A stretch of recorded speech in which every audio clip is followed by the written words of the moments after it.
4. I have lunch with Gatsby. I worked hard that summer. I met a lot of business people and began to understand my job. I enjoyed living in the East. I liked New York and its crowds of people. I didn't see Jordan Baker for a while. Then, about midsummer, we met again. Was I in love with Jordan? I don't think so, but I enjoyed being with her. Gatsby went on giving parties, and Jordan and I went to some of them. All the most fashionable people went to Gatsby's parties. They came to Gatsby's house, drank his wine, and told each other crazy stories about him. He's a bootlegger, a crook, a gambler. He's killed a man. All these things were said about Gatsby, but no one knew the truth about him. And while he went on giving parties, no one cared. One morning, late in July, Gatsby's car stopped outside my door. It was the first time Gatsby had called on me. "Good morning, old sport," he said. "You're having lunch with me today. We can drive up to New York together." Gatsby got out of his beautiful yellow car and stood beside it proudly. "It's pretty, isn't it, old sport?" he said. "Have you seen it before?" Of course I'd seen it. Everyone in West Egg knew Gatsby's car. Yellow and silver, it shone in the morning sun. We made ourselves comfortable on the green leather seats and set off for New York. I hadn't talked much to Gatsby before. I was interested in him, but I knew very little about him. As he drove along, Gatsby didn't say anything at first. Then suddenly he spoke. "Look here, old sport," he said. "What do you think of me?" Before I could answer, Gatsby went on. "You must have heard a lot of stories about me. Well, now you're going to hear the truth. I'm the son of rich people in the Middle West. They're all dead now. I grew up in America, but I was educated at Oxford. All my family went there." Gatsby looked at me for a moment. He was talking quickly, and I didn't believe a word he was saying. "What part of the Middle West are you from?" I asked. "San Francisco." "San Francisco? But that's not—" "My family died," Gatsby went on in a slow, sad voice. "After that, I lived all over Europe. I traveled, collected jewels, hunted animals. I was spending money to forget something very sad." I was so sure now that Gatsby was lying that I almost laughed.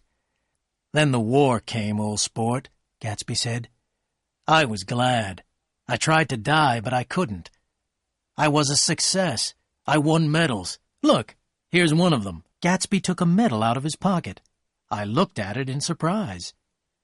"Major J. Gatsby," I read, "for valor extraordinary." Then Gatsby took out a photograph. "I always carry this, too. Taken at Oxford." In the photograph, some young men were standing outside a college gate. I recognized Gatsby. Was he telling the truth, then? "I'm going to ask you a favor," Gatsby said, putting the photograph away. "That's why I've told you about myself. You'll hear more this afternoon." "This afternoon?" "Yes, when you have tea with Miss Baker. I've asked her to speak to you, about a certain matter." Gatsby drove faster. As we passed Wilson's garage, I saw Myrtle Wilson selling gas. We raced on towards the bridge. There was New York on the other side of the river. I felt excited, as I always did when I saw the city. Anything can happen in New York, I thought. Anything. I can even believe Gatsby's story. At noon, I left work to go to the restaurant where I was having lunch with Gatsby. He was already there, talking to a small, dark man with a large head. "Mr. Carraway," Gatsby said, "this is my friend, Mr. Meyer Wolfsheim." Gatsby led us to a table and ordered drinks. "This is a nice restaurant," said Mr. Wolfsheim, looking round. "But the place across the street is better." "What place is that?" I asked. "The old Metropole," Mr. Wolfsheim said sadly. "I remember the night they shot Rosie Rosenthal over there. Shot him 4 times and then drove away. Poor Rosie. He was a good friend of mine." The food arrived, and Mr. Wolfsheim began to eat greedily. All the time he was eating, he was watching everyone in the room. Gatsby suddenly looked at his watch. He stood up and hurried out.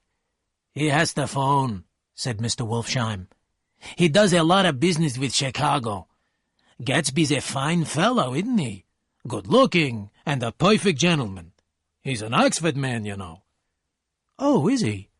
Have you known Gatsby for long?" I asked. "Several years," Wolfsheim answered. "I met him after the war. He comes from a good family. He's a gentleman to everyone, especially women. He'd never look at another man's wife." When Gatsby came back to our table, Mr. Wolfsheim got to his feet and looked round the room. "I have enjoyed my lunch," he said, "but I've got to leave you two young men now," and he hurried away. "Wolfsheim's well known on Broadway," Gatsby told me. "Who is he, then? An actor?" "No, Meyer Wolfsheim's a gambler. He's clever, but he's done a lot of dangerous things." "Has he ever been in jail?" "Oh, they can't prove anything, old sport. He's too smart." It was time to go. As we stood up, I saw Tom Buchanan on the other side of the crowded room. When he saw me, Tom came over. "Where you been?" he asked me angrily. "Daisy wants to know why you haven't phoned." "This is Mr. Gatsby, Mr. Buchanan," I said. The two men shook hands without speaking. There was a strange look on Gatsby's face. "Well, how are you?" Tom asked me. "And why are you eating here?" "I've been having lunch with Mr. Gatsby." And I turned to speak to Gatsby, but he had gone.